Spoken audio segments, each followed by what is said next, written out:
Est-ce que tu peux te présenter un peu pour les gens qui ne te connaissent pas encore? Je m'appelle Jason Simba. Ouais. Je suis le fondateur de NSB Fondation. Et donc voilà. Et t'as des hobbies? Ce que j'aime dans la vie, c'est la musique, T'en fais? le sport. Non, Tu pas fais de de musique? musique, mais j'aime bien écouter la musique. T'écoutes quoi comme genre de musique? Plus rap français. Et, Rap belge? Rap belge, je commence. Tu commences? Je commence. T'es qui en rap belge? Rap belge, donc j'écoute Damso, Ouais. Shai, Gandhi, Lettre A. Ouais. Et voilà. Ok.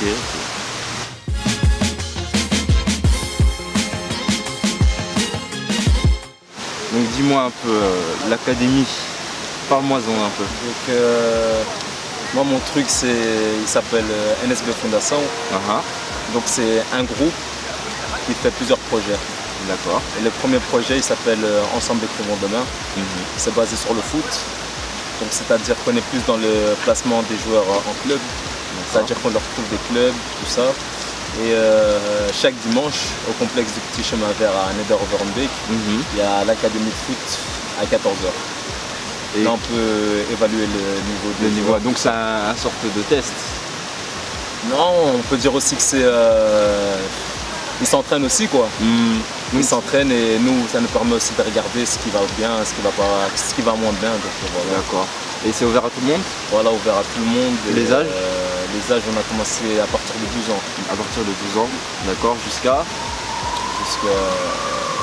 limite si j'ai 40 ans je me présente, ça peut passer. Oh, tu viens, on va trouver un club en Absa. Ah. Donc on peut dire que n'importe qui peut se présenter, Voilà. Pour rien de spécial. Il faut juste payer la séance d'entraînement qui est de 10 euros. De 10 euros, donc c'est ok. Elle dure combien de temps? Donc c'est de 14h à 16h30, 2h30. D'accord. Et une fois qu'on vient, donc tu évalues la personne, après qu'est-ce qui se passe? Ben, ça dépend parce qu'il y a des gens qui viennent seulement pour s'entraîner et il y en a d'autres qui veulent un club. D'accord. Donc maintenant ça dépend de la période aussi parce que les tests ne sont pas disponibles à tout moment, donc ça dépend de la période. D'accord. Imaginons on est en période de test et tout, je me présente, je vois assez bien, tu m'évalues, tu me dis que je suis bien parti. C'est quoi les démarches qui suivent et tout? Ah ben là, je regarde dans mon répertoire parce que j'ai un répertoire assez long. Et là, je cherche de trouver un test. Et une fois que j'ai trouvé le test, déjà on va signer un contrat. Ouais. Il y aura des frais de transport et communication à payer. Et une fois que tout cela est fait, tu vas à ton test et tu as intérêt à le réussir, quoi. Ah ok. Et il y en a qui ont déjà réussi leur test? Ouais, il y en a, ils ont réussi leur test. C'est pas encore l'AD1, mais on est en marche. Petit à petit, quoi. Voilà. Ok. Pendant les entraînements, il y a du monde, ça se passe comment? Si maintenant il y a trop de monde, vous divisez l'entraînement? Non, on fait toujours ensemble en fait. Toujours ensemble? Toujours ensemble. Ok. Et c'est qui donne l'entraînement? Ça, c'est coach Mabika. Coach Mabika. C'est un bon entraîneur? C'est un bon entraîneur. Il n'est pas trop sévère? Non. Ok. Donc on peut dire que si maintenant je suis pas très bon footballeur et que je commence à venir aux entraînements, on va avoir un résultat, un suivi. Voilà, il va s'occuper de toi et après moi je suis là, je regarde aussi, mais c'est plus lui qui donne les entraînements. D'accord. Et comment ça a commencé tout ça? À quel moment tu t'es dit ouais je vais commencer une académie de football? Parce que c'est pas rien, je veux dire. On voit beaucoup de gens qui veulent devenir footballeurs, mais peu qui veulent faire en sorte que les autres deviennent footballeurs. Mais en fait ce qui s'est passé c'est que en fait j'ai eu un petit problème à l'école. C'est-à-dire que j'ai raté ma réto. Et donc je voulais pas recommencer l'école, donc je suis parti en pleine recherche d'emploi et je trouvais rien. Et un jour je suis parti travailler en fait finalement au travail de mon père, c'est-à-dire une usine de poulet. Et après... Pour un noir, ça c'est le comble ça. C'est un peu le bonheur j'ai envie de dire. Non. Tu pouvais pas le manger. C'était la souffrance? C'était la souffrance dure. Le travail quoi. Très dur. Ok. C'était noir. Donc j'étais là à l'usine et j'étais donc dans mon atelier et je me disais il faut que je trouve quelque chose pour sortir de là. Et comme je voulais pas retourner à l'école, je me suis dit il faut que je monte quelque chose. Et c'est là que j'ai réfléchi, je me suis dit tiens je vais me lancer dans les métiers d'agent footballeur.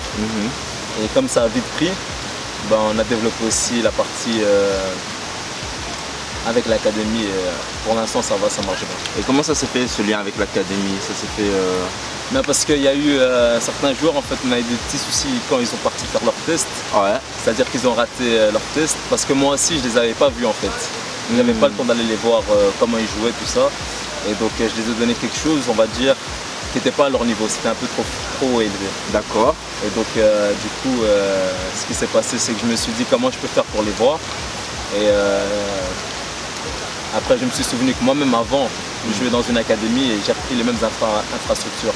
D'accord, ah, donc c'est toi qui as monté de... Voilà. Et l'endroit, ça se passe comment vous... C'est on loue en fait. Ah, vous louez, d'accord. On loue pour 2h30 et voilà. Et puis l'entraînement se fait et tout. Et je veux dire, il y a... Donc tu m'as dit il y a un suivi physique, donc il y a un coach, et tout, il y a un entraîneur. Est-ce qu'il y a un suivi mental aussi? Je veux dire, est-ce que vous parlez aux joueurs, vous expliquez au cas où si ça rate ou... Non, on se parle et moi je pars plus dans l'optique qu'un échec n'est pas tout le temps un échec. C'est-à-dire que parfois il peut nous servir d'apprentissage. Ouais. Et donc c'est ce que je dis toujours aux joueurs en fait. C'est que par exemple si je m'occupe de toi et que tu rates un test, c'est pas pour ça que je vais t'abandonner quoi, je suis toujours là. Ouais. Parce que je pars du principe que la meilleure des publicités c'est un client satisfait. Et donc il faut s'occuper de lui à fond quoi. Et c'est ce que je fais. Ok. Et c'est qu'à Bruxelles? Pour l'instant, ouais. Pour l'instant, donc ouais. Dans le futur? Ouais, dans le futur, on espère c'est... Et justement, tu vois où l'académie dans 5 ans? Dans 5 ans? Ouais. Moi j'aimerais même sortir de la Belgique, ouais. J'aimerais arriver à Lisbonne, en Espagne, donc voilà, même peut-être en Afrique, en Angola. Donc plusieurs académies, voilà. Avec une académie centrale. Voilà. Ok. Et